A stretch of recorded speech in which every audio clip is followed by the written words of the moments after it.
साथ अतिथिहरूलाई स्वागत गरेर जानुभएको छ। फेरि एकचोटि उहाँलाई जोरदार तालीले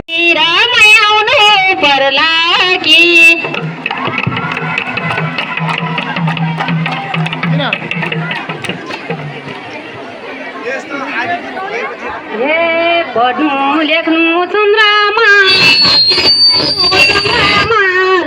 छोड्नु आशीर्वाद छ भाग्यमानी हुनु फेरि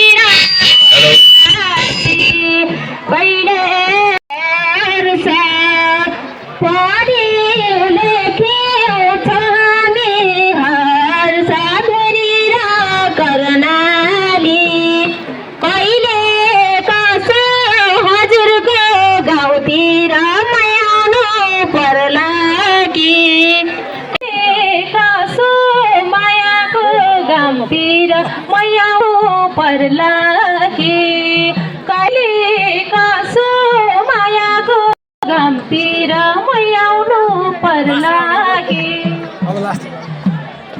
कहिले कसो मायाको गाउँतिर आउनु पर्ला कि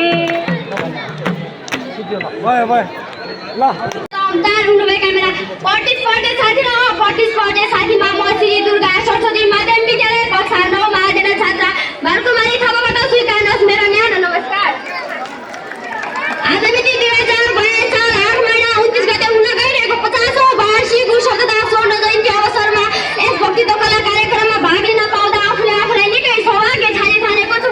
यो पवित्र भूमिमा मेरो मनको रङ्ग अन्तरङ्गमा उम्जिएका भावहरू व्यक्त गर्ने अवसर दिलाएकोमा आयोजकप्रति आभार व्यक्त गर्न चाहन्छु। यस भक्तित्व कलाको शीर्षक रहेको छ सामाजिक सञ्जाल विद्यार्थीमा पार्ने प्रभाव। यस विषयबाट म आफ्ना भनाइ राख्न सर्वप्रथम त सभाध्यक्षको अनुमति लिन चाहन्छु। सभाध्यक्ष महोदय, म आज यहाँ एउटा यस्तो विषय लिएर उभिरहेको छु जसले हाम्रो पुस्ताको बानी व्यवहार र भविष्यलाई नै हल्लाइरहेको छन्। सामाजिक सञ्जाल एक समय मनोरञ्जनको साधनमा थियो भने आज आवश्यकता र कहिलेकाहीँ लोभ पनि बनिसकेको छ। कालीमा गङ्गा सागरको तिरैमा उर्लीमा गयो कालीमा गङ्गा सागरको तिरैमा युवाले देशै छोडेर जाँदा आमाहरू छिम्पिरैमा युवाले देशै छोडेर जाँदा तेर बेरे तेरैमा सालला आज त अँध्यारो भयो नि भोलि त नेपाल झलला आज त अँध्यारो भयो नि भोलि त नेपाल झलला भोलि त नेपाल झलला। अर्को पनि गाउँ होइन भोटको हावा सदुपयोग गर्यो भने भविष्य भने र कता सपना नै तोड्छ कहिले।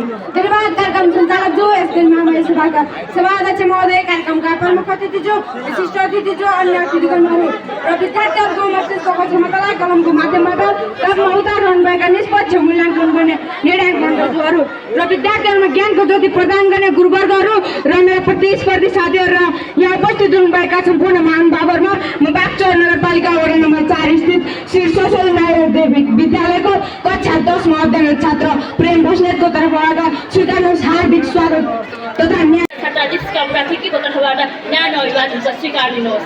मेरो सरस्वती मेरो सहभागिताको मूल नाराका साथ आज 2082 साल 8 महिना 29 गते हुन गएको यस 50औं वार्षिक उत्सव तथा स्वर्ण जयन्तीको अवसरमा हाम्रो विद्यालयले थुप्रै कार्यक्रम हाल राखेको थियो जसमा मैले वक्तित्व कलामा भाग लिन पाउँदा हृदयदेखि खुसी भएको अनुभूति व्यक्त गर्न चाहन्छु। आजको वक्तित्व कलाको शीर्षक रहेको छ सामाजिक सञ्जालले विद्यार्थीमा पार्ने प्रभाव। सर्वप्रथम त हामीले सामाजिक सञ्जाल के हो भनेर बुझ्न आवश्यक छ। सामाजिक सञ्जाल भनेको कम्प्युटर र मोबाइल र इन्टरनेट मार्फत आफूले प्राप्त गरेका विचार भावना सूचना फोटो भिडियो र सूचनाहरू आदान प्रदान गर्ने एक डिजिटल प्लेटफर्म हो।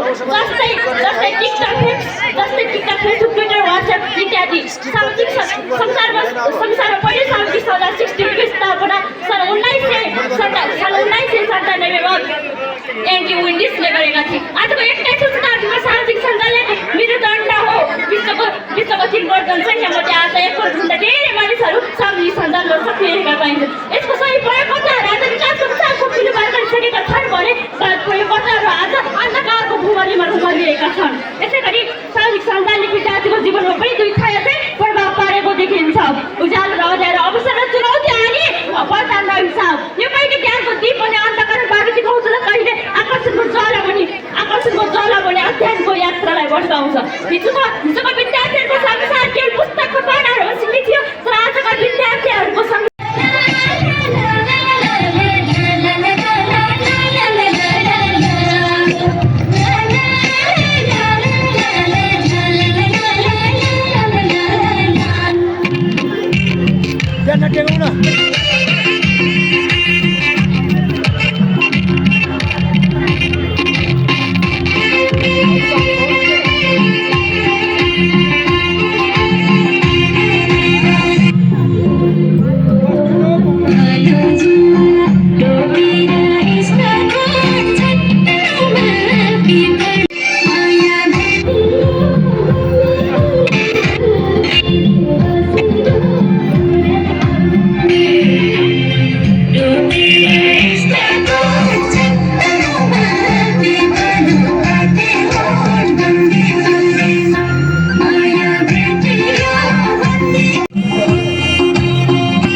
नाता छ। पस्किएको भात खानाले सामाजिक सञ्जालको मोबाइल हातमा छ। पस्किएको खाना खाना पनि सामाजिक सञ्जालको मोबाइल हातमा छ। धन्यवाद। कार्यक्रम प्रतिबद्धता व्यक्त गर्दछु। आउने आर्थिक वर्षमा त्यो सम्भव छैन। आउने आर्थिक वर्षमा यति बेला काम अगाडि बढाउने गरी सायद मलाई लाग्छ ठेक्का पर्दा अगाडि बढेर काम सुरु हुनेछ।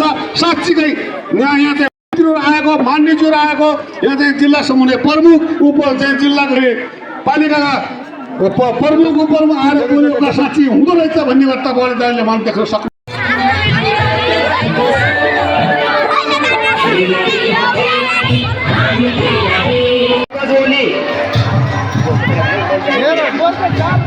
त्यसै गरी 12 वर्ष सन्ध्या निवासी दिपा बस्नेत रु 1000 दिपा बस्नेत दिल्ली बस्नेतले ग्रहण गरिदिनुको लागि अनुरोध गर्न चाहन्छु।